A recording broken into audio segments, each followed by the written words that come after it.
Good afternoon, everybody, and welcome to the Takeup. Today we have episode 74, the post-DAX report. Good afternoon, everybody. As you can see, I'm coming in from the home office, just back off of the DAX show in Kansas City. And I'll say I'm on a stranger camera setup, something that I'm usually not using, and it's looking a little weird. If you will at least forgive me this for today. It's been a wild couple of days getting everything together and getting through DAX and honestly getting back into the show space, into the trade show space. I know there won't be a lot of folks here today on an abnormal day, on a Sunday, not on our Education Fridays. But I will give you a short show to update some things I saw at the DAX show, to talk about going to trade shows in general and the kind of things I saw from the people who were there, the questions that were asked, how the class went, all the things that people wanted to know about what's going on at DAX. So yeah, throwback to my home office, throwback to being in an unfamiliar space, but hopefully I've got a decent mic here, though I can see my pop filter is in frame for the camera. I will say a little rusty getting everything back together and ready for Sunday, especially coming in last night late into Albuquerque. But in any case, let's go ahead and have this show. Let's talk about DAX. And we love DAX. Decorated Apparel Expo. That's the show that we're talking about. We're talking about the Kansas City DAX show that went on this Friday and Saturday. So a really great show. I really enjoyed going. And honestly, I can't wait to go to the next one. First things first. Yeah, it was fantastic. It was a good time. I really enjoyed seeing everybody. And there was a lot going on there. I mean, after having been essentially a year and a half apart from all of the rest of the trade show carnies, as they call themselves, and hanging out with those folks and getting to talk about the industry with my peers was really impressive and wonderful. Something that I can't stress enough is that though things were different, and we're going to talk about the differences, it was entirely worthwhile, and I would do it again. But let's go ahead and grab a couple comments. We've got some people who are coming in, and so I thought I'd like to talk about that and see what's going on. Number one, Jeff Fuller of the Embroidery Nerd and awesome educator himself. Jeff, hello. Excited to hear about DAX. Excited to talk to you about DAX. And honestly, I would have loved to see you there. But yeah, it's good that we're going to get to go ahead and do our Impressions Expo jaunt. If you guys don't know, Impressions Expo that's happening out in Fort Worth. Jeff is coming out, and I'm going to be there, so I'll get actually meet some of the other embroidery nerds and talk to them. And as well, we're going to have Justin coming in, who also is saying Happy Sunday. Happy Sunday to you, Justin. You're probably working like I am, sir. But yeah, we're going to be out there, and myself and Jeff Fuller are going to be doing a panel for the great people at Madeira USA. So get ready for that. So me and Jeff on the same stage at the same time doing a panel. So that's pretty great. But let's go ahead and talk to some other folks who are here. When you have a business name, I'm going to call it your business name. So Likewise Media, hello. If you want to say what your name is and let us know, I could also address you by your name, but usually I'll address you by your handle. That's how it goes. Mike is in from Canada. Hello, Mike. Happy to have you in on this wonderful Sunday afternoon here here for me in Albuquerque, New Mexico. Frank in from the UK. Good evening. So thank you, Frank. Thank you for joining. Like I said, Justin is here. Candace is in. Hello, Candace. Happy to see you here. Lori is in. Hi, Lori. And Christine says, hi, Eric. Hopefully you had a good show. And yes, I think we're all working this weekend. Absolutely. It feels like it. Plus, I'm looking at everybody coming in. I thought we would have like one or two of you guys kind of jumping in to see that I was live when you got the notification, but I'm seeing quite a few more. So thank you guys for showing up. That is super awesome. Richard saying, hello from wet Louisiana. What I'm going to tell you guys is that this New Mexico native was not ready for Kansas humidity during the summer. We usually do the Kansas City show in February, which is cold and icy and snowy. And yes, it is wet, but it is not the kind of humid that we were doing. So awesome to see that. Oh, and by the way, thank you, sir. Kevin from California. Hi, Kevin. Happy to have you. And I'll try and remember. If I don't remember, feel free to remind me when I say hi some other time. And also we have a Virginia coming in saying hello from Alaska. Hope it's going well up there. Marta saying, glad you had safe travels. Yeah, if you don't know about me, if you've been following me for years, people are often saying they don't want to talk to me before a trip because my travel luck is horrible. The previous year of traveling I did before the pandemic, I was on and off of flights constantly, mechanical failures, overnight stays in airports. I have a tendency to not get the good part of traveling, not get the good part of flying, especially. Kingsbury Craftsman saying, hey. Jamie saying, hi, hey, Eric, hope you're having a good Sunday. I am working this weekend. I'm having a great Sunday. Had to start catching up with folks, and we're doing some really interesting product launch stuff going on in Brilliance. We already did our romance collection, which is something I got to work on a lot of the assets for. And that was cool. And people are really enjoying that. And we have something else in the pipeline here shortly that's going to get released. So yeah, working on some of that and talking about that, and that's great. I will say this, though some of the digitizing I do now you might think of as more simple or elemental, especially a lot of the font stuff I do, it is extremely gratifying to watch people use those fonts and make their own creative works. And I think that's something I wasn't expecting how gratified I would be to watch people using something that I consider fairly simple, though it does take a lot of effort and a lot of detail-oriented work like fonts. Very gratifying to see people use those. So yeah, working on Sunday is sometimes even a good thing. Lovely to work on some of that stuff. And by the way, Joe Rita, I just have to say, Joe Rita made every attempt to come out and see us at Kansas City DAX and had auto trouble, and it was a big pain. And I cannot say how much I am sorry that Joe Rita, you had a bad time trying to get out there.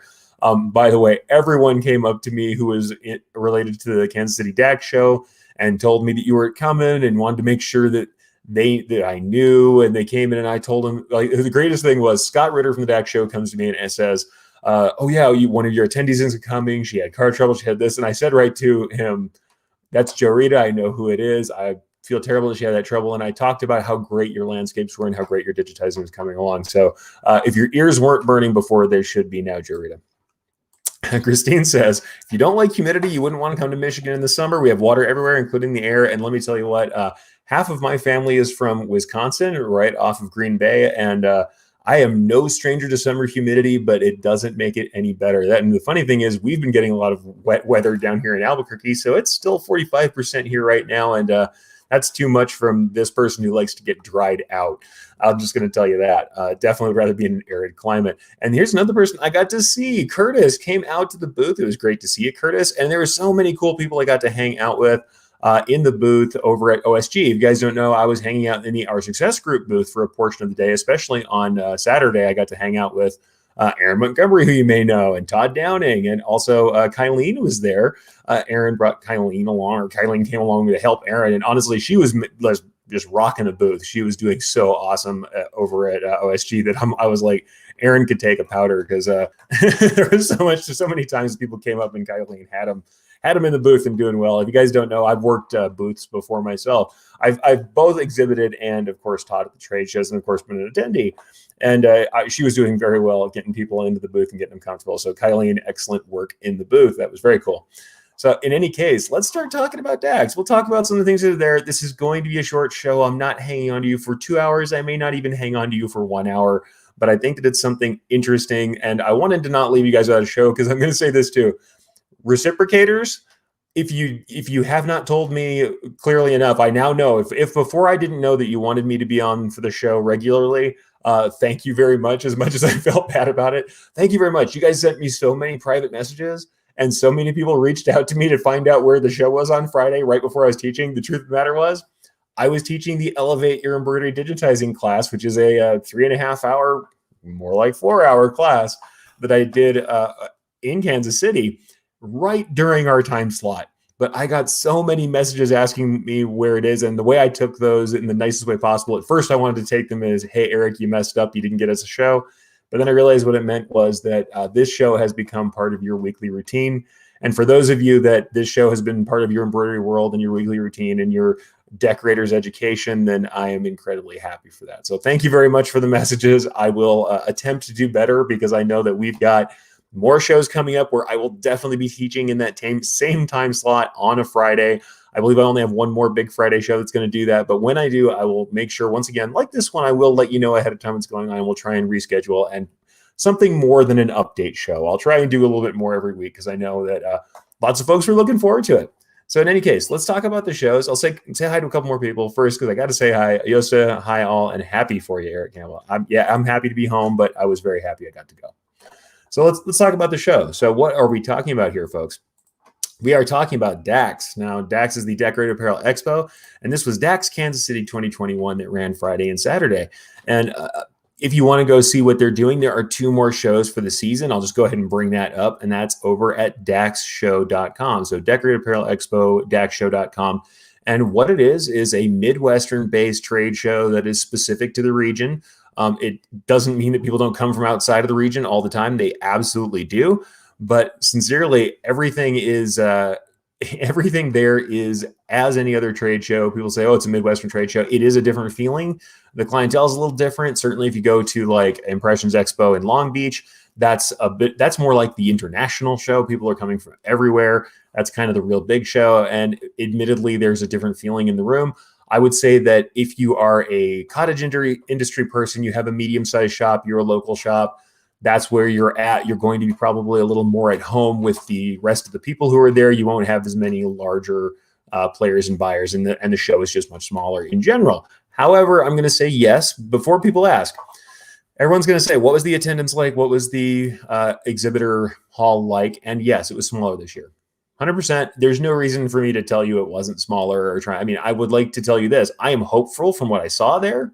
And I have some other reasons I'd like to bring up because I know a little bit more about the back end of this industry and about the other side, the supply side of the embroidery industry than I did when I was chained to a desk digitizing all the time. There are other reasons why vendors weren't there as much as they usually are, but the vendors that were there were very engaged and spending a lot of hands-on time with people, which I think was valuable. But yes, was the trade show floor a little smaller this year? Yes, it was. I think we're still seeing what's coming in the other locations. I will say of the DAX shows, it tends to be Kansas City is the smallest. That is the one that I tend to feel as has kind of the less attendance in general. It's a little bit of a smaller show, and it's, I would say, funny enough for me, it's kind of the nicer kickoff to the DAX round of shows because it's a little bit less pressure, and it means I get to spend a little more individual time with people. Certainly, same thing for my class. Class was not a huge class this year. It was not a huge workshop. So, like I said, with the attendance as it is and with the size of the show as it is, it wasn't surprising to me that it was a smaller class. But of the people who are there, I'll say this. When I do the really large shows, when I have large groups and attendees, I usually have some people who I consider kind of either I say superstars. It doesn't mean anybody is lesser, but it's the people who are very much working at it, who are coming up, asking questions, follow-up questions, who I know I'm going to hear from later. And by the way, I really enjoy this, so don't take this the wrong way, who are going to come find me when I'm eating dinner somewhere near the hotel later and start asking more questions. By the way, I'm here for that. If I am anywhere near a trade show, I'm at work. I'm there for you. I'm there to help you and educate you. Don't feel bad about that. By the way, I also love meeting you folks. So the guys from Honor Screen Printing Embroidery, I barely got to talk to you and your wife. I've now forgotten your names off the top of my head, but thank you for coming up. It was great to have your wife in the class. I mean, we didn't really discuss anything. We didn't get to talk personally very much before I had to split for the night. But it was so cool meeting everybody. And also, Brian Buffco was there, somebody who I talk to online all the time. Got to meet him and talk to him. He's also in the Shirt Lab tribe. So a lot of great people were there to talk to. But all the people who came up, I don't want you to feel like because you came up and talked to me that was a bad thing. But at the smaller shows, I get to spend more individual time with those people. And also those superstars at the larger shows, they come up and still do that. But I don't get as much time with everybody. In this case, the smaller class, I had very few quiet people. I mean, it was absolutely engaged people who knew what they wanted to talk about, who came up, who asked questions, who took notes, who asked probing questions, talked about their businesses. So one of the things I really wanted to discuss with you is what I was impressed with from some of the attendees for some of the people who asked me questions. And one of them was people framed their questions by giving me information about what they were trying to achieve and about their business.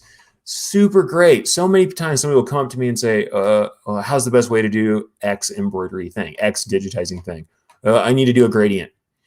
And that's cool. And we can talk about that all day long. But the cool thing was I had more people this time around who said, all right, I do this. I do reproductions of historical work for automobiles. It requires me to use this kind of materials and to do these kind of repeats. Here's what I've already tried and what I've been working on. And this is how I've been doing multi-hooping or working in this kind of registration work.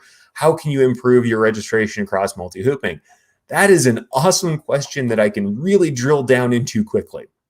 So that was very cool. People who were engaged and had technical questions who really wanted to drill into that. It's not that I don't like generic questions. I will absolutely deal with all day the one-on-one questions, people talking about just getting started digitizing.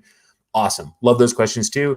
But it was very cool to see people who had definite problems and they were armed. They knew I'm going to a show. I'm going to see someone who's teaching. I mean, I could say I'm going to see an expert, but I always try and tell people whenever someone says, oh, we're going to go see the expert, I'm like, oh, you know what? I'm just a lifelong learner who's been doing it for a minute.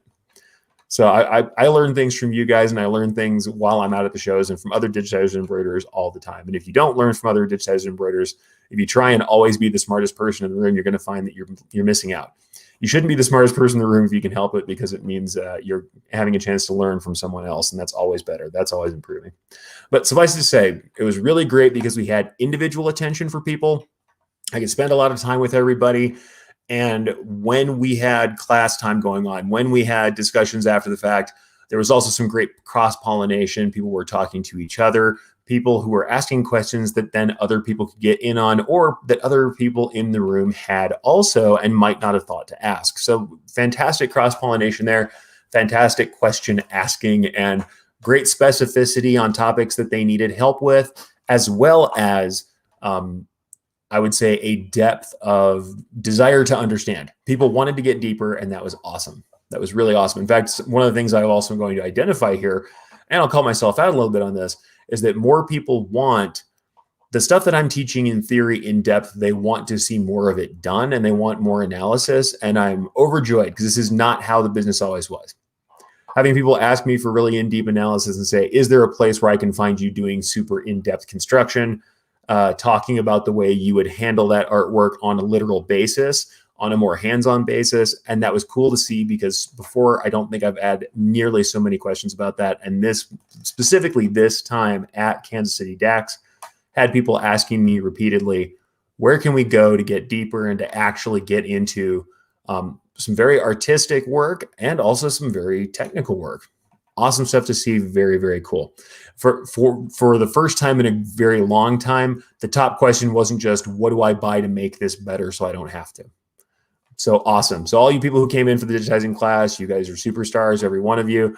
And frankly, I was very happy with the engagement with everybody who came and said hi and talked to me and asked questions. It was great. Lots of people looking over the sample table. I bring a lot of samples with me. My wife is always trying to tell me to bring less sample work, but the more sample work I put out, people can pick things up, talk about them, look at them. We can have discussions. You can play spot the reject, because I definitely have reject samples that have problems on my table that I still talk about and show things about. We had a great time with that, and I absolutely enjoyed it. Let's go ahead and bring in a couple more comments that we have. Christine says, the DAX shows always feel more intimate to me. You have more time to get to know people, and it really feels like a family. And I'm going to say this too. Scott and Margie Ritter take such good care of everybody in the whole DAX crew, but like Scott and Margie are on top of it. They take care of everybody. They take care of us as speakers. In fact, this is the other thing too. Other people are starting to come to this idea that the content and the speakers are important and are treating speakers with more gravity. I think that certainly Scott and Margie have always done so. And it is like the only time ever that a show organizer has ever said, hey, Eric, did you eat lunch yet? Are you all right? Is there anything you need? Did you take care of yourself? Go grab something to drink. Make sure you're all right. Now, hopefully that's not just because I tend to forget to do anything but teach on those days. I don't. When I'm at the show, I'm in show mode. And yes, I lost weight at the show. I did not. I ate like one solid meal the whole show, even despite everybody trying desperately to keep me from going off the rails while I was trying to work too hard. But hey, that's how I do. That's how I do at the shows. But yeah, it really is like family. And Christine says, and speaking as someone who was a vendor at DAX for years, if you guys don't remember, Christine ran the N-Mart booth, so was a constant fixture at the shows. Everybody loves seeing Christine. It's a great show for vendors. Expenses lower. Vendors are treated very well. And here's the other thing I'm going to say. If you are someone who's in the vendor space, thinking about selling your product at a trade show, great entry into that world most certainly is to go to the DAX shows, because when I was a vendor, I found that because of the low entry on the price and the way we were taken care of, especially in comparison to working with the big coastal shows, we were getting a higher return on investment. And the funny thing is, I think that's probably true for a lot of the people coming for education too.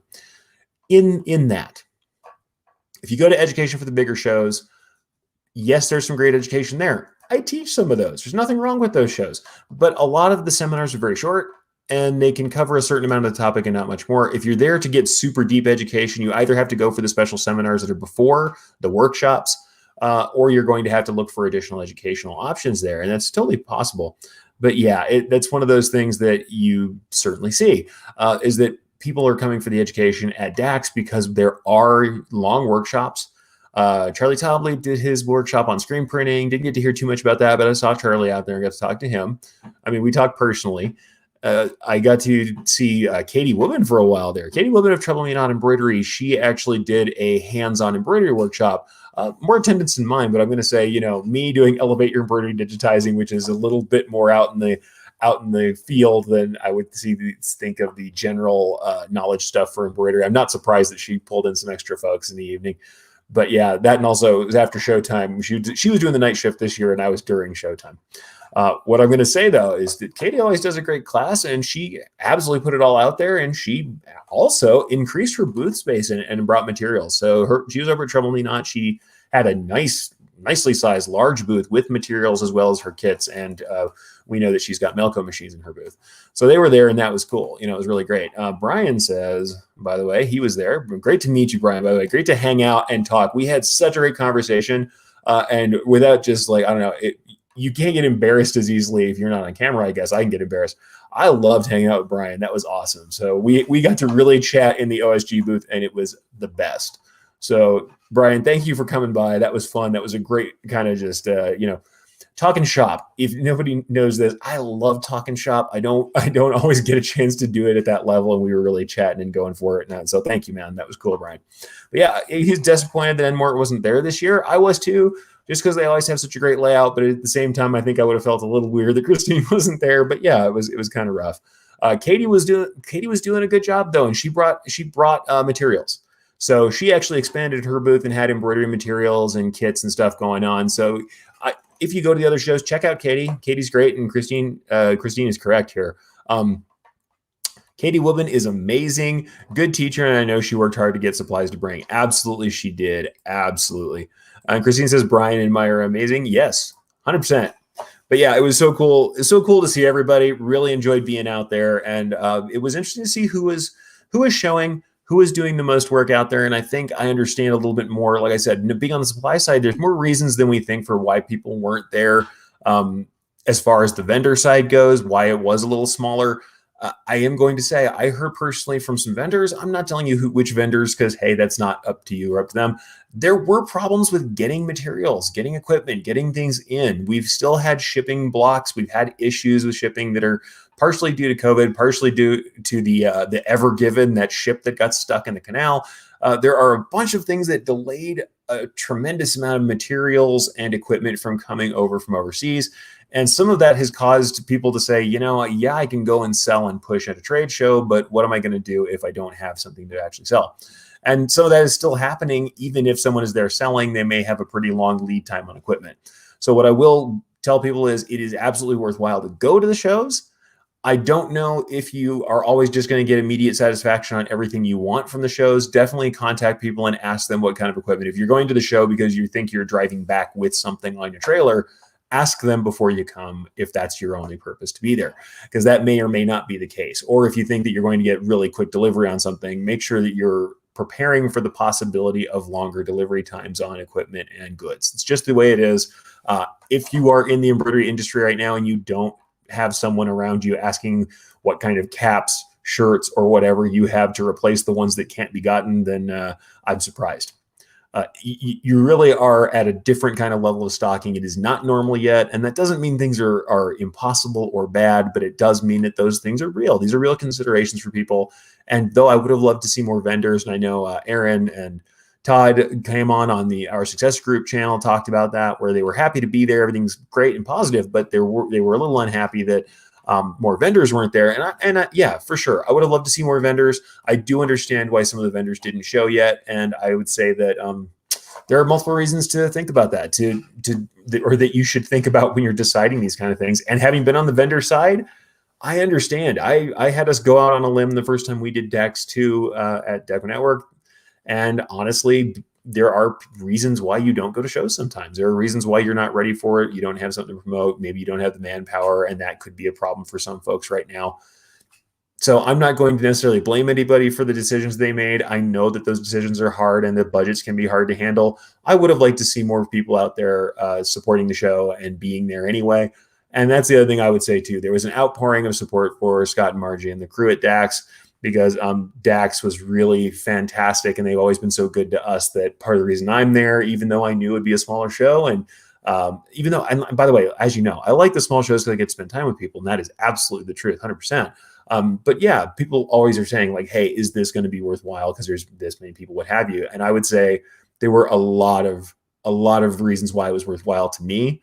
And of course, part of that is also to be part of this community, to give back to the community and to give back to DAX because they're awesome. Now, honestly, they're giving so much to us and taking care of us that it's hard to say we're giving back. It wasn't like it's a charity. We're especially for the educators, we are actually being paid at DAX to be there. We're paid as educators. And that's good. That's what we want. We want people's voices and experiences to be valued.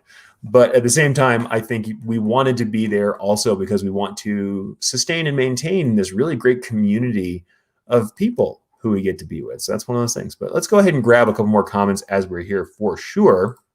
And I want to say, Brian Book, once again, awesome. That's an awesome chat. Seriously, it goes down in the history of on-booth hangouts. Andrew at Stalls told me they are 9 weeks out on their hat press. I was blown away. Yeah, absolutely. And the thing that's hard about that too, and without just tooting Stall's horn too much, having gotten to see the 360 Fusion hat press, that is probably the best hat press I've seen, and has a lot to do for those of us who want to do, like, say, patches on hats that it can be difficult to get even pressure. That's a great hat press. I'm not surprised they have a lot of orders backed up, but I'm sad to see that it's not more available because so many people want it. If you've ever stacked up a bunch of cut up mouse pads or wedged a t-shirt in the back of a traditional hat press to try and get it to press evenly and not have lines, then you understand why that hat press is impressive. But yeah, we also have this comment. It's getting scary with Yupeng brand hats and Richardson. Yeah, the Richardsons all the time. Every 2 days I have somebody asking me do I have the plug on Richardson, and no, I do not. No more than anyone else does, I think. Unless you've got stock sitting in your shop, you're probably not happy with how Richardson's going right now. And Lindsay, by the way, of Applique Getaway, and I cannot stress enough, because I know the people who are teaching Applique Getaway, I'm jealous I'm not going to get to go to this one this time. Applique Getaway is looking to be an awesome crossover event. It's got a lot of stuff for great small business entrepreneur material as well, entrepreneurial folks. And it has some cool hands-on project level stuff for people who want hands-on creative work too. And we've got Lisa Shaw, who we all know is a patriot of mine and good friend in my mind. Hopefully she'll back me up on that. We never have gotten to meet yet, but we're friends. Lisa Shaw is teaching. We've got Christine Shreve teaching and organizing the marketing over there. We've got Aaron is going to be over there teaching too. Like I said, that's the party to be at right now. I'm pretty happy for that one. So yeah, Lindsay, quality over quantity, absolutely. But you guys have done awesome in getting booked and having lots of vendors there and having things lined up. So I'm very excited to see how Applique Getaway goes. I want to know more. And like I said, if there was a FOMO thing I've got going on right now, it's that I'm not going to go over there and see how that works. Because as you guys know, I've always been, despite my dyed-in-the-wool commercial roots, I've always been very interested in the entire spectrum from literally from fiber artists and craft table sellers out through people who are running big workshops. People who are doing football field size collections of embroidery. And I'll admit where I really fall for myself, I'm in the middle. I like to be in that, 48 to 60 head run. That's where I lived and where I like to work. But I also really love boutique shops. I love sampling houses. I really love that stuff. And I'll be honest, there are parts of me, I would probably thrive best and want to be best in a place where I was doing single one-off boutique work that was maybe higher profit margin, but more creative. And that's where I like to be too. Luckily, I kind of, being who I am, I may have directed some of our clientele that direction and started getting more of that work, even though I was in a mid-sized shop. But yeah, quality over quantity, 100%. We had a small show, but I'm going to say that this show was more engaged. People got more time with the professionals, both at the booth and in the education. And in general, I was happy with what I was seeing personally in that. Like I said, I didn't attend every seminar. I didn't get to see everything that was there, and I didn't get to talk to everybody at every booth. But from the people I know, though, yes, we all want the return of the original shows and the bigger shows. We all do, 100%. There's no reason for us to say we don't. Of course we do. We want it to be how it was or better always. Better. we would love to have the larger attendance there. For shaking the rust off the DAX shows, for kicking the tires and getting ourselves started up, I think that we did a good job of it. And the people who were there were very engaged. And we also treated it with the gravity I think it deserved. We treated it with the effort it deserved to make sure people who were there got what they came for. And I think that's fantastic. Ramona says, Tinley Park, here I come. Love the networking at the event. Tinley Park is a fantastic event. And I'll say, some of you folks who have been in my classes forever, the class that I am teaching, the Elevate Your Embroidery Digitizing class, is similar to other stuff I've done, actually, because Scott asked me to bring something back. He had people who had missed out on one of my sessions that people really enjoyed and wanted to see that session again. So I retooled a session that I've done before. So I am going to say, if you are someone like Ramona, who's been to like everything I've done at DAX, we can talk about like what your value proposition is on that, and if you can get in on it in a different way or what have you. But if you want to see it again, you can. Sometimes people like to do the repeats. I would say that it is new. There are new things, but a lot of it is stuff that you've heard from me in previous sessions as well. So yeah, if you've been to every session I've ever done, we can talk about it. But I'll say for the folks who haven't, and for the people who desperately wanted to get into sessions they missed, they should be pretty happy with what we got going on. But yeah, and I'll say Christine says, I did miss teaching at DAX this year. I did a virtual seminar, but there's nothing like being in the room. And 100%. Oh, that's so nice. Ramona says, even if you're doing the same presentation every show, I always learn something new every time.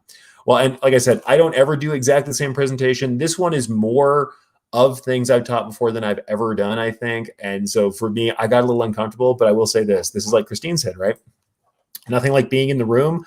I was so worried that I'm going to walk into a room full of people who have seen everything I've ever done. For some reason, I believe that they've seen every video and every article I've put out, and that they would be like, oh man, I want my money back. I've heard some of this before. I've heard Erich go on the half or on the Takeup or anywhere on these topics before.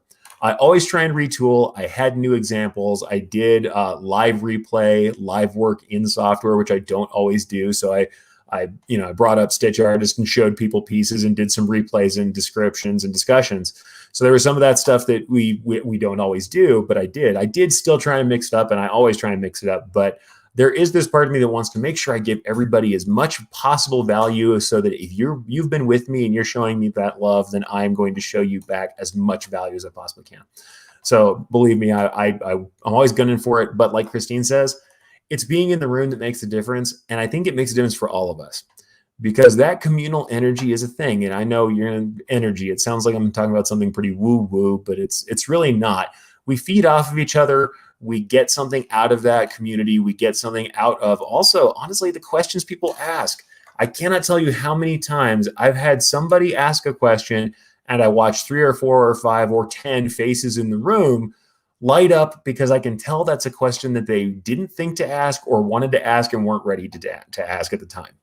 It happens all the time. So I think that there's an incredible value to taking these live seminars, because you don't know what's going to come out of it. In fact, it's also why, instead of just releasing recorded classes, which might be a little more well-produced, which might be a little less rambly, which have a few less ums in them, rather than releasing those, there was a nice and a pause right in the middle of that. But yeah, rather than releasing those, I have a tendency to do my first sessions live, because we still get the Q&A, and everybody who is coming to this thing, even if they buy my recordings later or see my recordings of stuff that's just part of my free canon, they end up with a seat to those questions, and they still get extra content that even I didn't plan. Because some of the best things that happen at these shows is that I get asked an unplanned question that I have to reply to, and it's going to come out of my experience. It's going to be fresh, and I'm going to talk exactly about what I feel, and it's not engineered. Some of that stuff is the best material, and it can lead us to altering the class. In fact, I'm going to say this. One of the things that was awesome about this particular session, when I was doing the Elevate Your Embroidery Digitizing class, is that we had a couple times where, number one, I was asked questions that were not directly on the track, and I went off track a little bit, but it was worthwhile. Number two, I told stories. I do sometimes tell stories, but they're usually pretty crafted to telling you something about the session itself. But in this case, I actually told a couple of stories personally about working on the floor that, though they were informative, were personal. Were stories about being somebody on the shop floor, being an embroiderer, being a digitizer, and how it really worked. And people not only resonated with those, they really enjoyed them and joined in.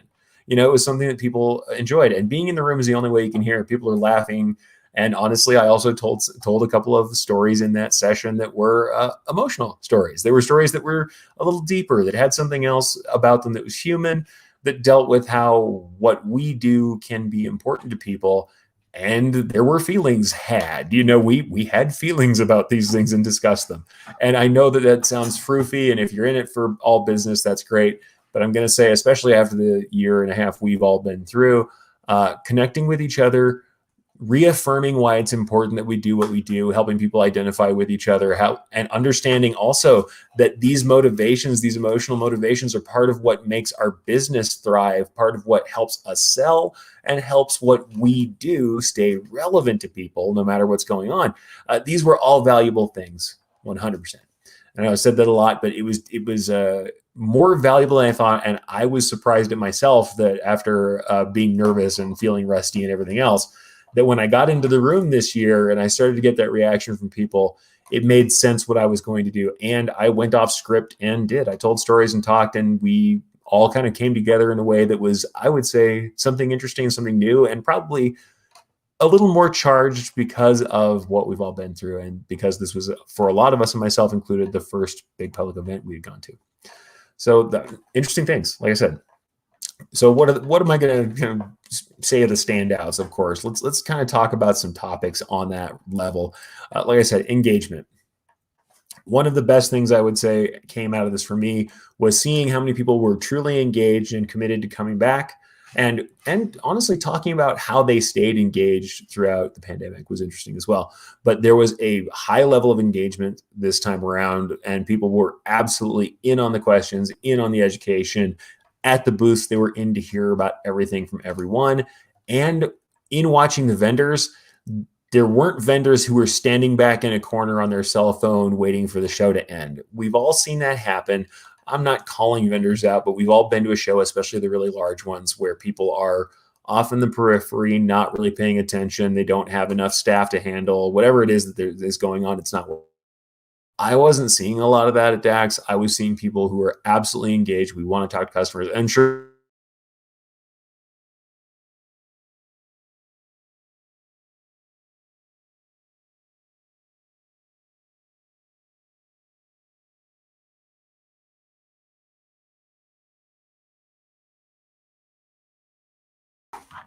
okay, folks. Sorry about that. Looks like we had a little internet connection issue. We're coming back. Let's get into it.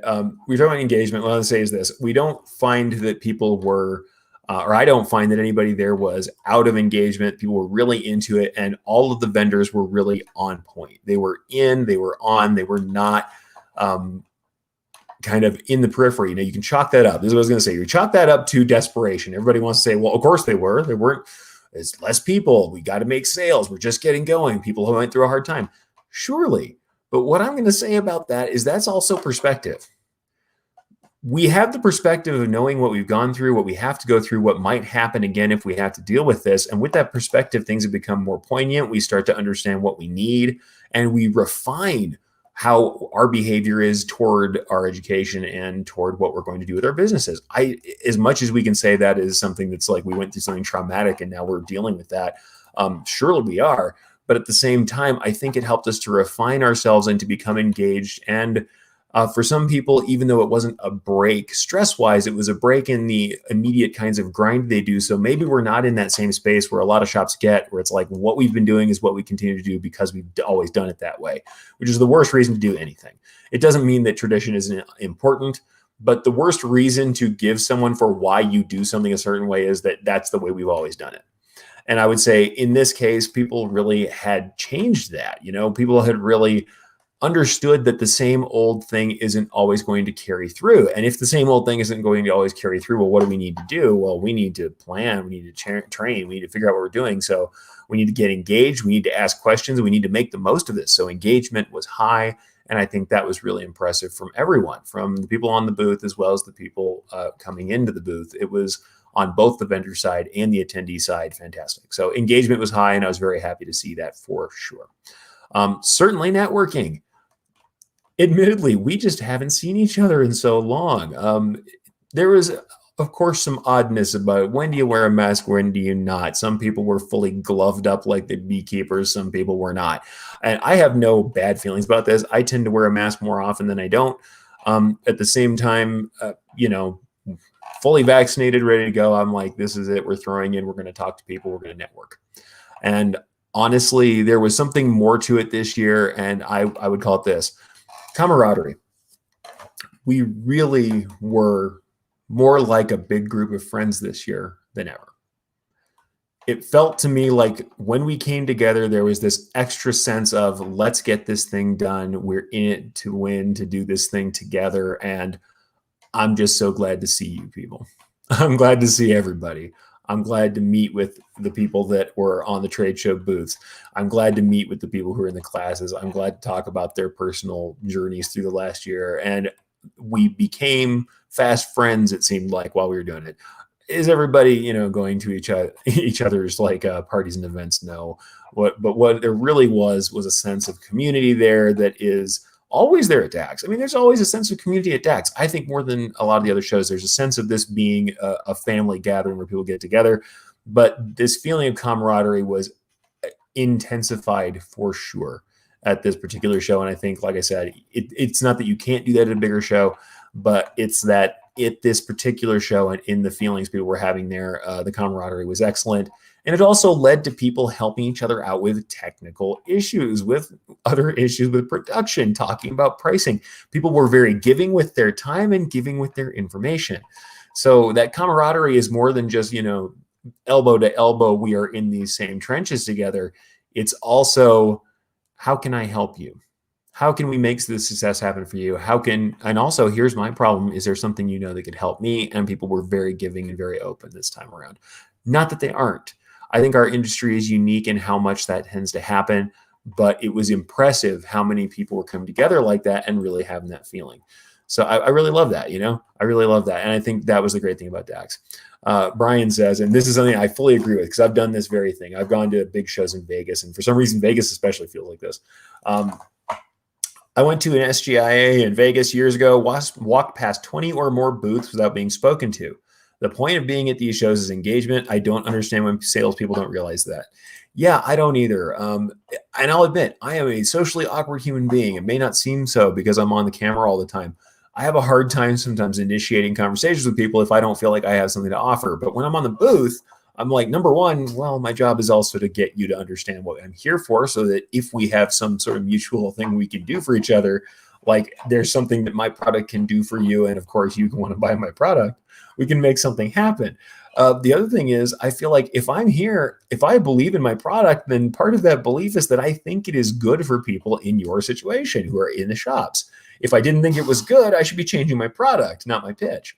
But the truth of the matter is, I should have something to offer and I can open things up.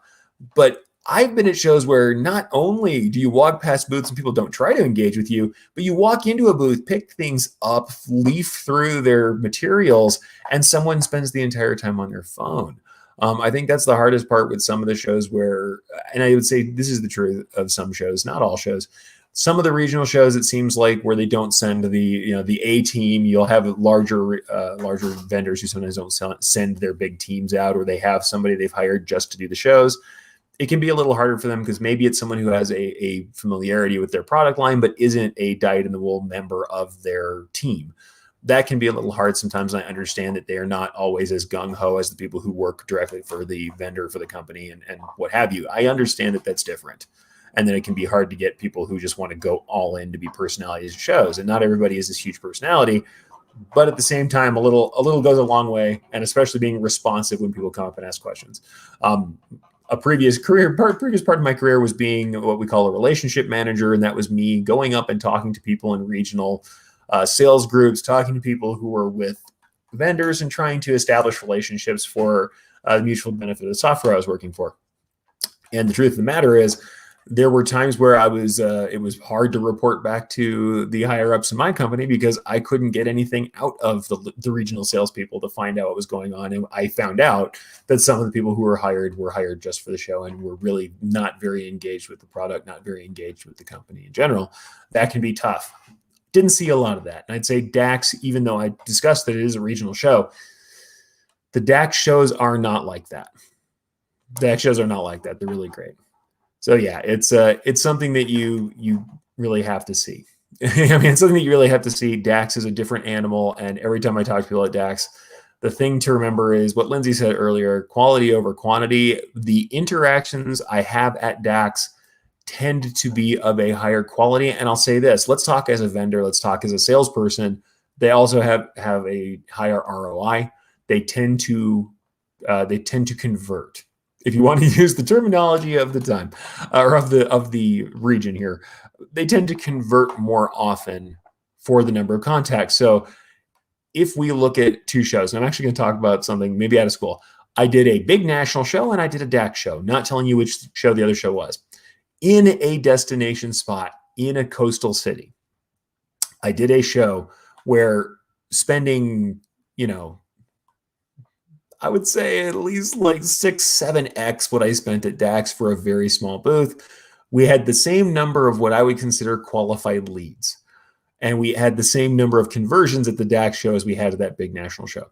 And what that goes to, in my mind, is that when you have a locality where people are more willing to travel within their own area, maybe aren't able to travel out to far-flung coastal areas with any regularity, and if you come correct, you come with the engagement and with the education and to actually help. And by the way, you don't turn your nose up at different business models than the highest end. That's the other thing I've had with some folks before, is that if you're only going to look for the highest end business model, or honestly, if your business is only geared to the top producers, then going to a place where you are going to see more small to medium shops and more cottage shops, that is maybe not there for you, but then you may not really belong there at all. I don't know. It's up to you. But if you go and come correct, have the information, engage correctly, DAX is going to give you back people who really mean it, who may be underserved in their region, and who are absolutely looking for real solutions. They're coming to the show because they need something and because they intend to find out what's there. I think that's true. Carol says, I've never been to a show since it sounds like there's a lot going on. In general, what should I expect? I don't want to be checking booths, only got other things to see and do, like Disneyland. You need to plan. Okay, what should you expect from a show? That's a really good question, Carol. So let's talk about it. At the DAX shows in specific, and I'll talk about what they usually are more than what they are this time, where we have a different structure this time around. We don't have the short seminars. Those were all done through their online seminar offerings. So there aren't the short daily seminars. Usually, there would be short daily seminars that are smaller, bite-sized seminars where people can go and do education. Very similar to what I'm talking about with what I do. I usually teach a couple of short seminars, a couple of these like hour-long seminars or a little over that. We do more than an hour, but it's not the 4-hour workshop. So there's the seminars and the workshops. The workshops are much longer. They tend to be like 3.5 hours. There's usually, a couple of those in a day and a night shift after the show floor closes. And those are the more in-depth education, and they're all topical. You can go look at the topics and seminars that are there. We're doing those workshops still in person, but we aren't doing the shorter seminars this year. So there are educational options going on all day. Also, you're going to find free seminars that are being put on by people who are there exhibiting. So like we have Apparel trainer.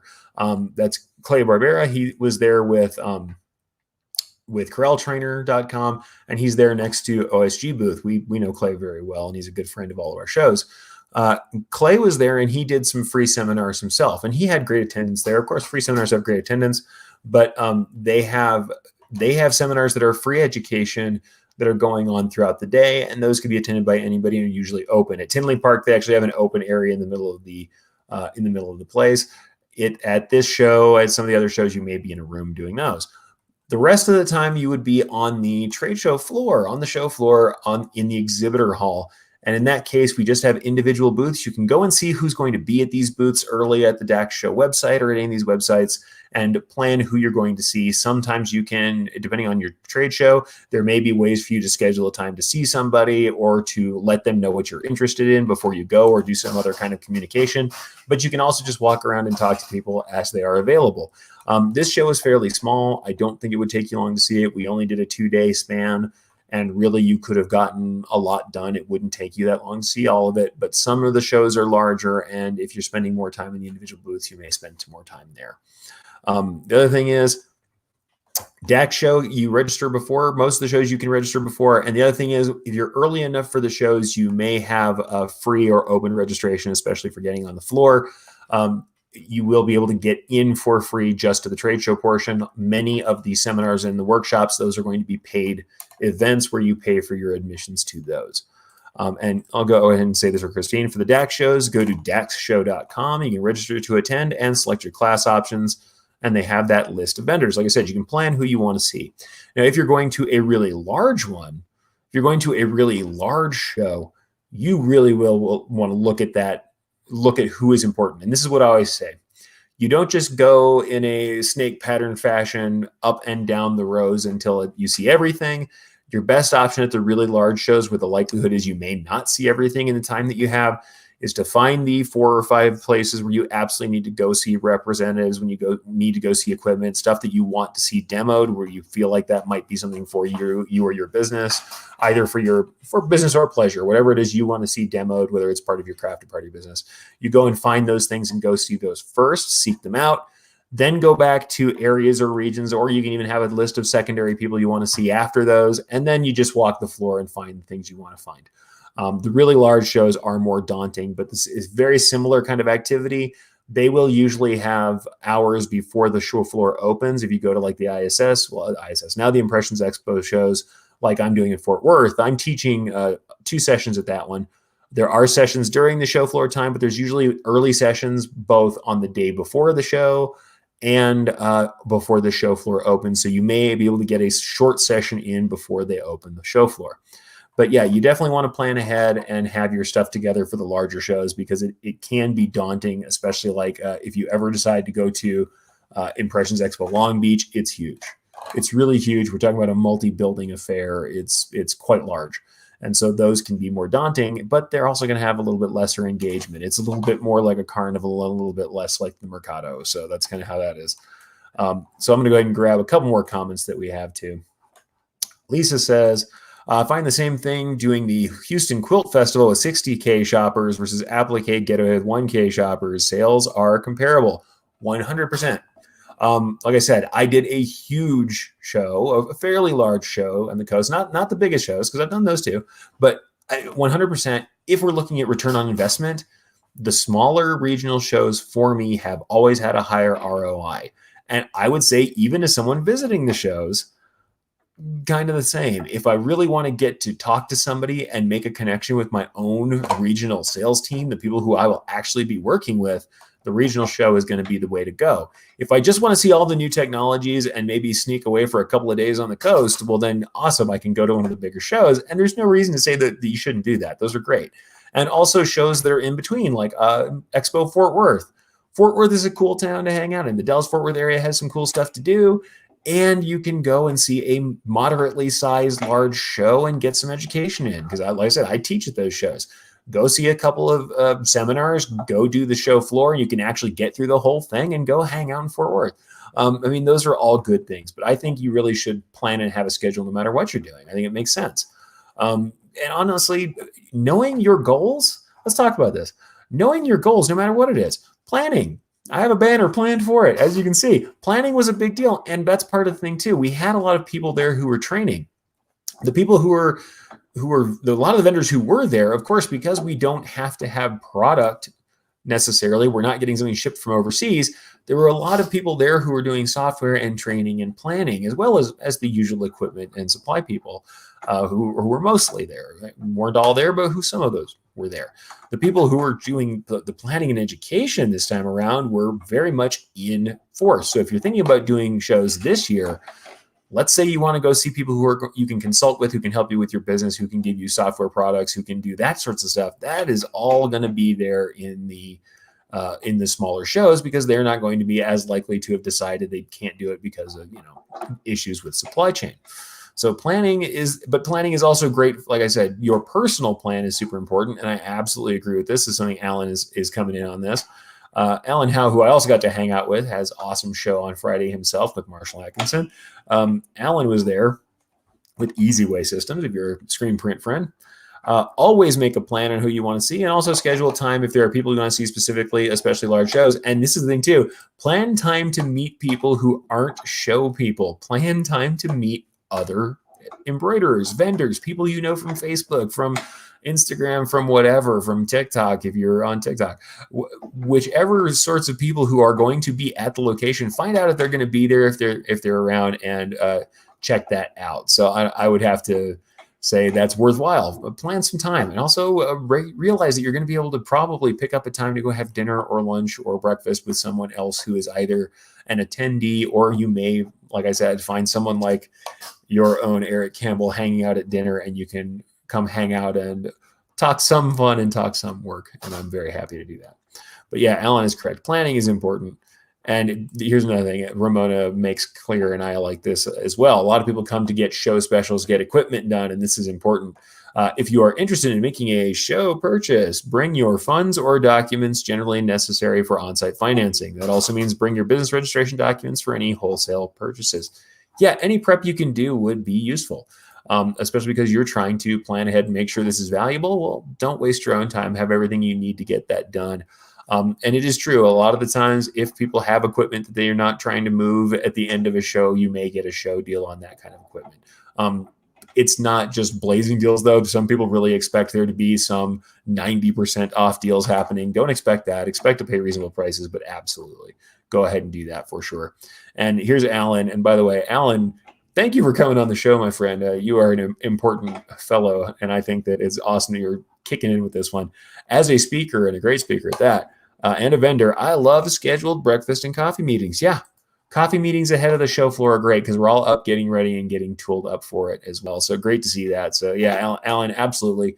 I don't always have the time for this. Sometimes it turns out if you're about to do the workshops with me, I tend to need a little bit of prep time before I get into the workshops. So sometimes I don't get out for all of those that I would like to, but especially when I'm on the show floor, absolutely. Maureen says there's a show coming to Atlantic City. That's Impressions. Yeah, Impressions is going to be out in Atlantic City. I hope to go to that one. Not too far of a travel for me. Yeah, it's a good show. I've taught at Atlantic City Impressions. I'm not going to be back this time around, but it is a good show, and I've seen some great people over there. So it was really cool. I mean, I like getting out there because I don't get to the East Coast very often. So when I do, it tends to be a pretty big deal that I get to see a lot of the people I don't always get to talk to. So it is nice to get out there, but I don't often get out to the East Coast. At some point, I need to also see if there's a reason for me to get out to the NBM show that's out there, or GPX now, Graphics Pro Expo. Meadowlands is coming up like next week, and I really wish I could go to that one at some point just to see it. Here's another one from Ramona, a good piece of information. My large machine was an end of event demo purchase, great price, and because my location is on their way to the location, they delivered and set it up. Well, that is the way to do it. That is the way to do it, Ramona. So yeah, absolutely. And Carol says, and I'm going to say I don't know for sure off the top of my head because I haven't done Pacific Northwest at all. I'm admittedly a little unaware if there's other shows I don't know up there, but I'm in Oregon, which shows are closest. If someone else has a particular, a particular show that you go to that you think is closest for Oregon, please let me know. Because like I said, it's just not what I'm familiar with. I'm usually down West Coast, Texas, Midwest are usually the places that I'm going to be, and I have not done anything out in the Pacific Northwest. So I'm not exactly sure what's the closest show, because I know we used to have stuff out there and not as much anymore. The old shows that I knew of out there aren't there anymore. So yeah, I'll have to give that to the crowd. If you guys know some shows that would be good for Carol, by all means, let me know. And Alan, and this is the other reason why also that I'm not going to be trying to do Impressions in Atlantic City. Alan says I won't be there because DAX Tinley Park has the same weekend. Yeah, absolutely true. Absolutely true. The other thing that is happening at the end of this year, because of the difficulty that we had before, is that we essentially had all of the trade shows that usually are across the entire year had to be packed into the second half of the year. With all of them being packed into the second half of the year, there was no way for all of us to have weekend time that was perfect for every show. One of our shows, the Minnesota show, is usually a Friday, Saturday show, which ended up being a show that's that is now on like a Wednesday, Thursday, I believe. I have to look, or a Thursday, Friday. It's a much stranger kind of setup for the days. Off the top of my head, I've forgotten which days it was. I can always go to the DAX episode or the DAX stuff that I have here now. But Yeah, it's August 3rd and 4th, and I think it's actually going to be on a kind of off day. It's going to be like a weekday show, which is something different, but we've just had to deal with what we can with everyone trying to get spots. So, that being what it is, we also had some collisions where the shows were coming together. And if you teach at one DAX, you teach at all three DAX shows. And I really wanted to be able to teach there because, as people said previously, DAX really brings in the speakers in education. And this is what Wendy says. And thank you, Wendy, for this comment. I've always found the DAX shows have the best speakers in education. I won't just take that and say, oh, thank you, because I don't know if you're talking about me. We have always used these as a way to raise our quality and product offerings, well worth your time and money. And I think that's still the case. Is it different this year? 100%. Yes, of course it's different this year. It's not going to be exactly the same as it was. For the people who are making it happen, like I said, I want to see what Applegate Getaway's doing, because they have really managed to, it looks like, put together a show that's very similar or bigger than the shows that they've done previously. I can't wait to see how that goes. I think in the super commercial sphere, I heard more of the, like I said, dyed-in-the-wool commercial outfits being less ready to show, less ready to go back into the shows or deal with those this year. And because of some of the supply problems that I talked about earlier, wasn't as interesting to them. So I don't know. We'll have to see how this turns out. I think the next couple of DAX shows are probably going to be larger. I need to talk to Scott and see kind of what's going on and who's coming to everything. But I think we're going to see that. We're coming up in just a few weeks to go to Treasure Island, to go out to Tinley Park. We'll see. We'll see how it turns out. I know it's not going to be exactly the same. What I think, though, is it's worth doing, and it's also worth buying into hope. It's worth buying into the improvement and the continuation of what we do. And I might have even myself been like, I don't know if this is what we need to do yet. I'm not sure yet, what have you. But seeing what came out of the show and how people felt at the show, and being there to feel it myself, there absolutely was more to it. There was more to it. There was more to the camaraderie. There was more to the training and the networking. But what I'm going to say is that also it's processing. We are all processing the way we've had to handle ourselves in our businesses over the last year. Some of us have done well. Some of us have not. Some of us have had problems. Some of us have had windfall. And maybe now we're having some issues because our windfall was because of what was going on in the pandemic. But we're all kind of processing how that went. We're kind of figuring out where we fit now and looking at the world of decoration as it is now and discussing what went on. And I think that was really something that is done better sometimes with some communication with other people, with understanding their unique perspectives and with them getting a chance to react to your unique perspective. So that was cool. That was something I think was worthwhile. Another thing that was great to see is we talked about mindset, and I, once again, being very fuzzy this time around, but hey, we're talking about interaction, people. That's a fuzzy thing. When I talked to people and saw how they carried on through both the shows, through their education, through also through the pandemic, with how they were running their businesses, it just reaffirmed to me how important mindset is. If you believe that your skill set and your abilities are set by birth, or that you are inherently limited to what you were given from the start, you have a tendency to get stuck more easily and work in such a way that you don't feel that progression coming on. If your mindset is one of possibility, that a growth mindset, that maybe I don't know a thing, but I'm sure that I can try and I'll figure something out and I'll improve. If you have a growth mindset, you are just more likely to push through. If the mindset is that, yes, things happen, but I'm going to find a way, or I think that I can find a way, I think that I can grow. The way that my talent is made is through growth, not through birth, not through accident, then yeah, mindset, that will help you a lot.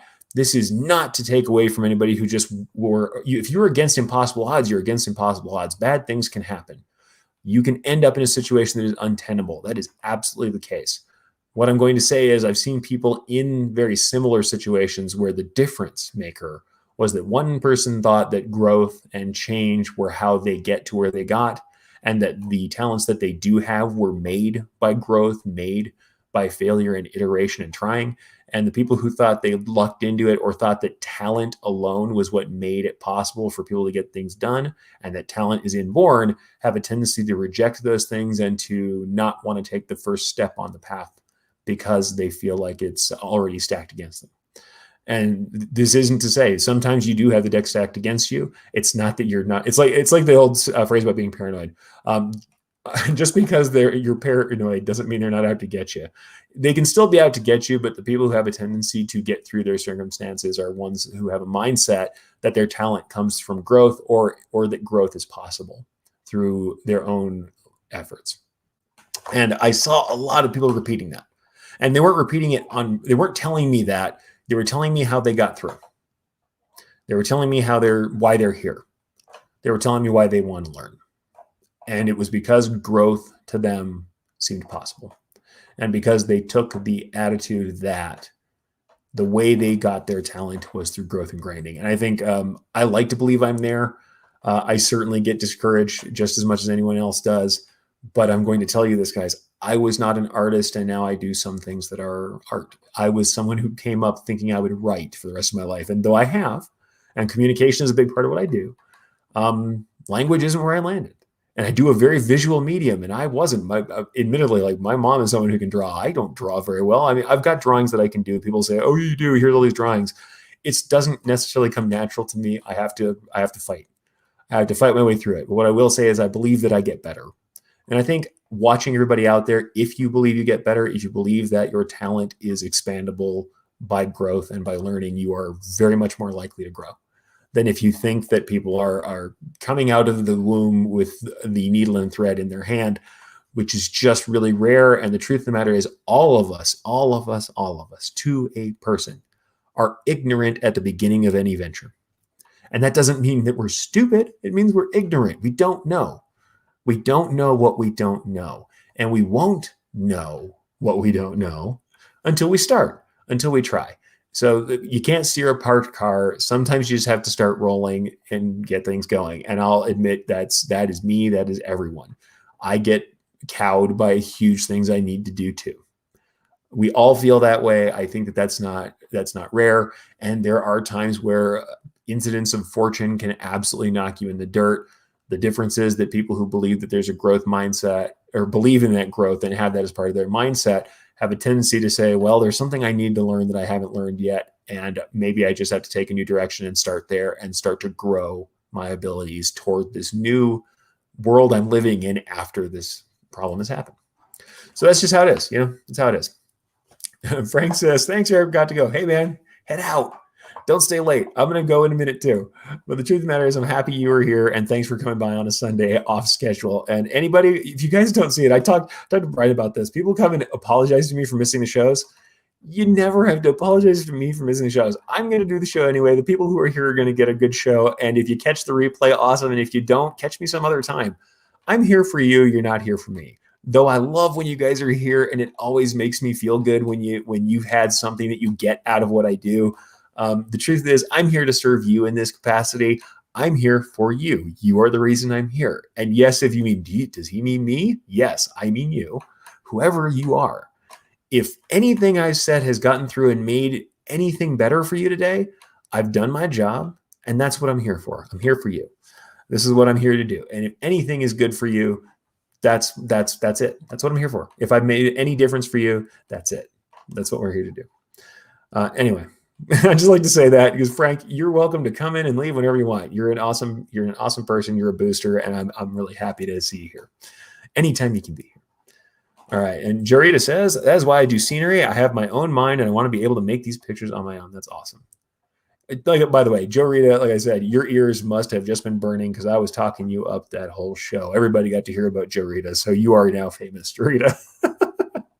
Alan gives a big thumbs up. I am in it. It is absolutely the way to go. And can't steer a parked car. I like that one. Yeah, Bill, I like that one too. I'm actually going to back up and say that one of the people who said that first, and may not be exactly in that way, I may be paraphrasing, was a guy who's Sean from Sean West, he used to do hand lettering training. Then he became kind of a business trainer. But Sean had some really great attitudes, and one of his was that. But he really broke it down to me in this: people don't want to move forward because they feel like if they start on one path, they will be on that path forever. And he's like, no, you start on that path because you can't really find out whether it's the right path until you start walking on it. You don't know what's at the end of that path until you make some progress. You don't know what the next milestone is, and that it's totally cool for you to jump from one path to another. Certainly you can go far enough in a fork that now we're going to have a lot more work to get back over to that other path we thought we might have taken. But especially at the beginning, we start going and we haven't deviated very far from the other path we're on. We can still see that path from where we're at. We've only made a few choices toward this one path. And if we're careful about how we do it, especially as we start, if we work and show the work we want to do and kind of iterate toward one thing or another, kind of gear ourselves toward that new path we want to take, usually if we're doing that carefully, we're not that far off. And honestly, in the decoration space, the thing that kills me is so many times people will be like, I've bought into doing this kind of decoration, but then I don't know, I feel like this one's another one there. And I've had this moment where I stop and go, hey, I didn't know you bought the machine that only does hats. Most of the time, it's not like your equipment can't be used for the other thing you want to try. That other market is still available to you. It just means you have to do some education and learning, and it might be worth taking a small side jaunt and saying, hey, is this market over here worth something to me? Let me do a couple pieces. Let me do a couple provisional orders and give it a shot. Spend a little time there, budget that out of your day and find out. But yeah, can't steer a parked car is how I've put it. I don't know if that's exactly how he puts it. But for me, I always harken back to my youth where I had an old 72 GMC truck with no power steering and the Armstrong steering system is what I used to call it.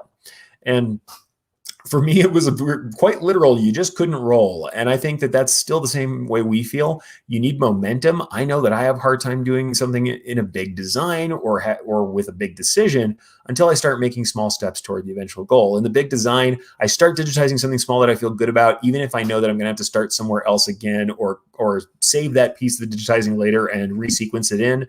If I'm looking at a design and there's a portion of it that's just getting me, it's cowing me, I don't know how I'm going to handle it.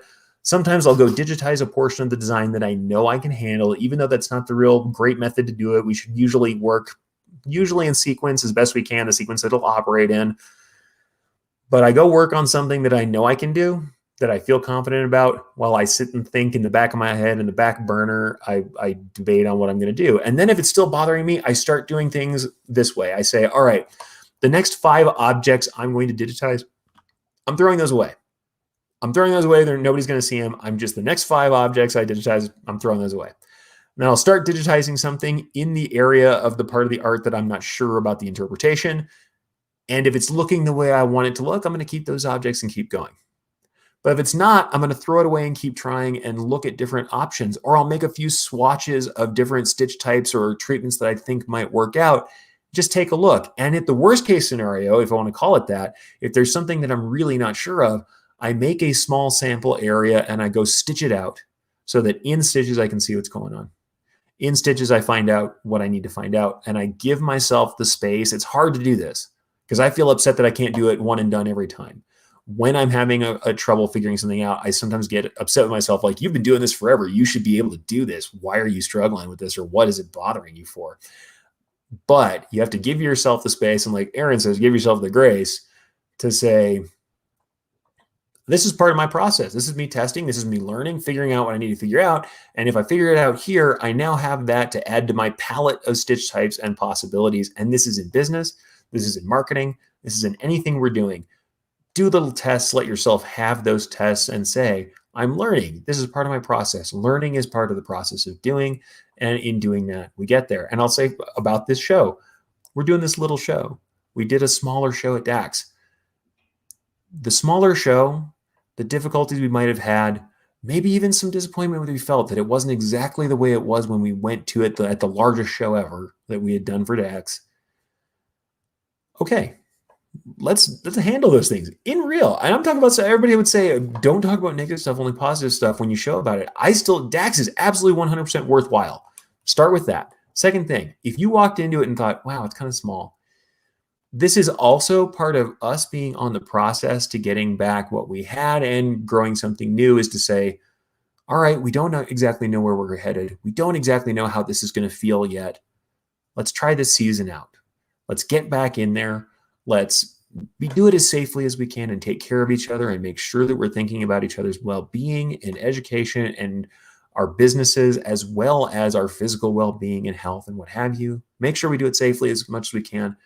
But get back out there, see how we feel, see what's working, see what doesn't, and let this be the first step, the first mile, getting the wheels turning on our way back into figuring out what the new version of our education, our trade shows, our seminars, and what we do to come together as an industry looks like. because I don't think you can really argue. You can argue all day about whether or not trade shows are worth it. If I break this down more elementally, which is what I do with Stitches as well as this, I have a hard time thinking you can argue to me that coming together as people in an industry, coming together to educate each other, coming together to converse and find that camaraderie isn't worth it. And I'm here to tell you, if you don't think it's worth it, you probably haven't tried, because it's worth it. And this is from someone who is a little socially awkward, who tends to be an introvert, who has plenty of alone time to recharge. And I still find that it's worth it, even though there's difficulty there for me. I want to go back and do it. Anyway, we're about to finish up here. Let's go ahead and just take the last couple comments. Yosta says it is 22:38, 10:38 for us 12-hour folks in Sweden. I love your time on the web. Thank you very much, sir. Thank you for being here. I appreciate it. Letty says, you always make it better. I love the new things to ponder and consider. Thank you, Letty, especially from someone who spent their extra time playing with something that started to define the show. Sippy, as we all know now, the reciprocator. Oh, I don't have a reciprocator cup here. I have the other one. Well, I'll give the love to the M Nerd guys anyway. The reciprocator cup is at my work office. I've got 2 of those tumblers, by the way. So thank you for M Nerds, and thank you, Letty, for that. And Maureen says, yes, exactly. I'm just so glad to have expos and shows back again. I love meeting folks and artists. It's a beginning after a chaotic year and a half. It's okay for this to feel weird. It's okay for this to feel weird. And it's okay that we have moments of saying, is it going to be okay? It's small. It's weird. I have to wear a mask, but then sometimes I don't. And that feels weird. And how many people are here, and how many people are masking, how many aren't, and how many people are talking about embroidery and how many aren't. And do I belong here? Is this worthwhile? It's fine to have those questions. I'm going to say this. For me, for what I'm doing, I think it's worthwhile for us to come together. I think we need each other more than we think we do. I think the industry needs that cross-pollination of ideas and concepts more than it thinks it does. And it's worth it to me to get back into hope. To say, I am hoping for a world where we are coming together and working on these things more than just virtually. Is the virtual stuff great? Yes, going to keep doing it. You'll see more online classes from me, and especially in the live space. And I'm not stopping the show to start touring around in an RV. The Takeup is not going to start being from the back of my truck. However, I do think that it is incredibly worthwhile to see each other. It is incredibly worthwhile to go handle some garments, to go see the equipment running, to go talk to each other and take the temperature of the room and take the temperature of the business in general, and to get back to it. For those of us who come out for this first season, we'll probably see a little bit of a weird transition, but this is our awkward teenage stage of getting back to where we want to get. So that's how it is. And the scheduling, certainly, like I said, people are going out on their vacations, and some people are like, do I go out to the beach or go out to the shows? And if they've got family to answer to, dragging the family through a trade show may not be the answer. And for them, I get it for sure. But I think it will get back to normal. And Bill says, I think once things settle back more into normal scheduling, the events, the crowds will grow again. Many, if not most of the shows had to move the original dates with messed up being able to attend. Absolutely. And like I said, conflicts too. I had to choose Tinley Park over Atlantic City immediately. I was offered a chance to teach at Atlantic City and couldn't take it. So yeah, 100%. I had to just say, well, if I teach at DAX, the contract is all 3. And because, to be honest with you, I'm not going to give up a chance to teach the large 4-hour class in order to teach one, 45-minute, hour and 20 class. And in all honesty, if I have a chance to break even at DAX shows, I don't have a chance to break even at the Expo shows unless I'm there to do something else. And if I'm not exhibiting, it is a lot harder for me to go. I go for my own edification, but if you think we're paid like rock stars to fly in and enjoy the shows, that's just not true. The people who speak sometimes is a labor of love. So sometimes when we're there, that's our vacation. That's our time. Out teaching and being there is our time to do what we want to do. So it is one of those things. It's one of those things. So in any case, yeah. And Carol says, for those who attended the first time, it's probably spectacular. They don't need to know things used to be better. And here's the thing. Even if it wasn't spectacular, I think that anybody who went there with the plan to get their value got their value. In any case, I'm going to share my second screen just for a minute to get through so we can show a couple of fun things. Number one, if you want to see what we're talking about and just see some of the DAX Show stuff, go to the DAX Show website. You can see the other 2 sessions that are still going to happen. Treasure Island, Minnesota is happening August 3rd through 4th. Tinley Park, Illinois, August 27th through 28th. So you still have a couple chances that are spread out a little bit, a little further up north, a little further out into Illinois. So there's the Chicagoland area. And up here, Treasure Island is about 45 minutes to an hour outside of Minneapolis. And that's at like a casino hotel, which also has a little bit of fun to be had. You may or may not find some of your favorite educators having a nice drink and playing some slots. Suffice it to say, Treasure Island is a little bit of a fun one and can be a little fun. But Minnesota is the next one that's coming up, and you want to see the seminar track that's here. These are the seminars that are there, and I'm just going to go ahead and give everybody a boost because here I am and I have a chance to do it. The workshops we have coming up, of course, you've got Charlie Taubleib. If you are into screen print, he's been in the business for longer than I have been alive. He's been at trade shows for longer than I've been alive. Textile Screen Printers Tune-Up Workshop is going to be going on, and that's August 3rd on the Tuesday, 8:30 to 4 p.m. My class, Elevate Your Embroidery Digitizing, with the topics that are listed here. Tuesday, August 3rd, 1 to 4:30 p.m., which is a little bit more like 1 to 5, but hey, that's how I roll. There's always bonus time with Erich. Night shift, you're going to get the wonderful Katie Woodman is on. So she's doing hands-on embroidery basics and more. And I know she does a real workshop style class. So you're going to get some actual hands-on experience. Whereas you know what you're going to get from me. I am going to give you a nice little lecture style experience. You're going to get lots of information, a big handout and slides and great materials from me. Katie's going to give you the real hands-on dope and understand what's going on with the machines and what have you. So you're going to learn embroidery basics from her. The other seminars that are available, these are kind of those vendor seminars. Those are the free seminars you're going to get with Clay Barbera. It might be Barbara. I may be messing that up. Clay, tell me if I'm messing it up. Kickstart Your Corel Skills. Like I said, sponsored by CorelTrainer.com. And that's going on Tuesday, August 3rd, and that's 8:30 a.m. to 9:50 a.m. So that's, hour and 20 plus Q&A usually. And really good stuff from Clay. He absolutely helps you to learn Corel. So if you're someone learning to draw vector and Corel is what you're into, the Corel Draw software, good to check out Clay and CorelTrainer.com. Good stuff from him, and it really does give a lot. And then we also have the winning formula to make money with online sales. And I am admittedly not as aware of these folks doing the web store simple. Don't know these folks myself, but they are there to teach more about e-commerce. So yeah, check them out. I'd love to hear back from people who got to be in that seminar. As you can see, I'm used to doing my shows. It's episodes, not seminars. But in that seminar, I haven't heard much about it. But I know that the sponsor seminars are a little different, but they do give you a chance to get in on some of the education for free. So that's what's going on there. Other couple things I was going to show you are just, as we can see, I'm using my personal account. Probably not the smartest thing ever, but here we are. Back all my stuff out. Oh, here we are. Almost went live. Just wanted to show you some of the DAX stuff. The people getting together after the DAX shows. That was the KCI Expo Center. You can see Alan Howe himself in the picture. We've got some of the other stuff going on here. I just want to show you. There's the Epilogue Laser booth was open. There's a couple other pictures. Here's the Hirsch booth. Those people were there showing Tajima machines and else, some other stuff other than that. And we've got some other booths who are happening. That one was Stitch It International. That's the front row of the booths that was there. Down in the corner here is Stahl's Transfer Express was there doing transfers. There Easy Way Systems with T&J over there. Like I said, there's the Hirsch booth. So there are some of the show booths. That's what it looked like there this time around. Like I said, not a huge show, but you got to see some of the people who were there. And I'm not endorsing any particular company. Some of the companies I like the most didn't have a chance to be there this time.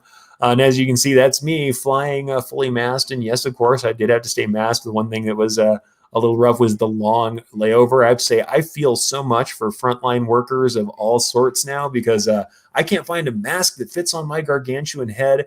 And I feel like someone's been trying to pull my ears off after hours and hours of flying. I had about a 9-hour travel jaunt with all the getting in, getting set up, traveling, and then doing the layovers and stuff that it took for me to get back from Kansas City.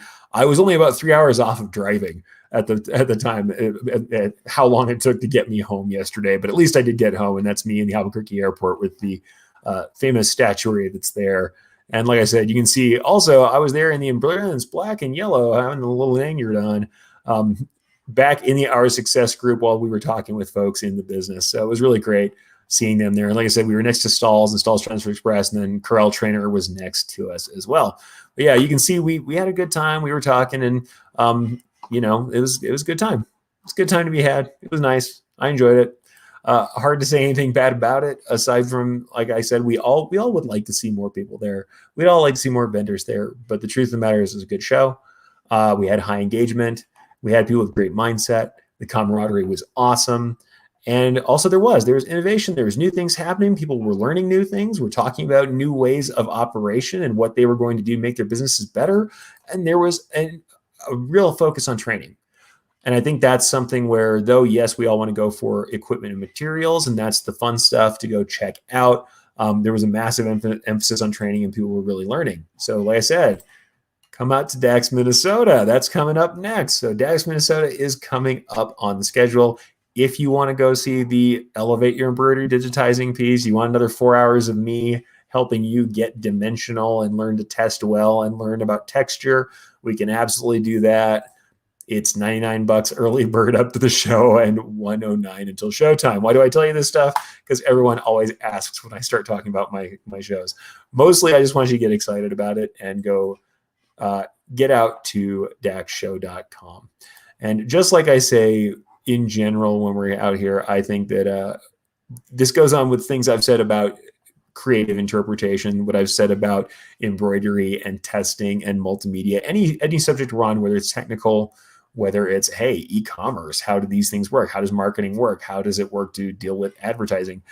Whatever it is, if I have one tip, it's always stay curious. Stay curious about how things work and what you could do, and get in that growth mindset, folks. Get in the growth mindset. Know that your skills will sharpen if you try. You have a path to mastery. Decide whichever way you want to go about it. And think about what it is about your work that's purposeful. If there was one thing that was surprising to me about my class, like I said, was telling stories and discussing how important embroidery can be to people, how important that identifying yourself can be to people, and the kind of things we do for people, even when we are making Joe's Plumbing t-shirts, whatever it is we're doing, we don't know the impact we have. If someone just feels pride in their business, they may really see that t-shirt as the way that they made it. They may, after we are dead and gone, pull that t-shirt out. Like they were a young person working in a business we made that shirt for, we made that hat for, pull that thing out of the closet 30 years down the road and say, remember when I worked for this place? And that's where I met this person who was my best friend. This is where I met my wife. That's where I met my husband. That's where I met my other person, whoever it is. That's where I met my friends. That's where I found my dog. This is the rescue where I came from. This is the school that I came from. Do you remember when I was on this team? Do you remember when we went here, did this, did that? Band name shirts, whatever it is. We are describing and accessorizing the events of people's lives. We are allowing them to identify themselves in the things they believe in. And we're a part of that self-expression, and we're a part of their community, their camaraderie, their coming together, and their lives. And it doesn't mean we have to be, maudlin about it or be self-important about it. But what we do, even when it doesn't feel important, we can't know the weight that it brings to other people's lives. We can't know the impression that it has on them. And it's what we do is worthwhile, and we should remember that. And while we're doing it, we should remember that we're making our own memories. And I think the shows are all part of that. So with that, folks, I'm going to go ahead and call it for this special Sunday episode of Takeup. We will be back again next week on Friday. To be determined topic. If you have anything you specifically want to see, we'll definitely talk about it. I am happy to bring that up. But until then, it's been great seeing you virtually, and I hope to see you in person someday. And I cannot wait until next Friday.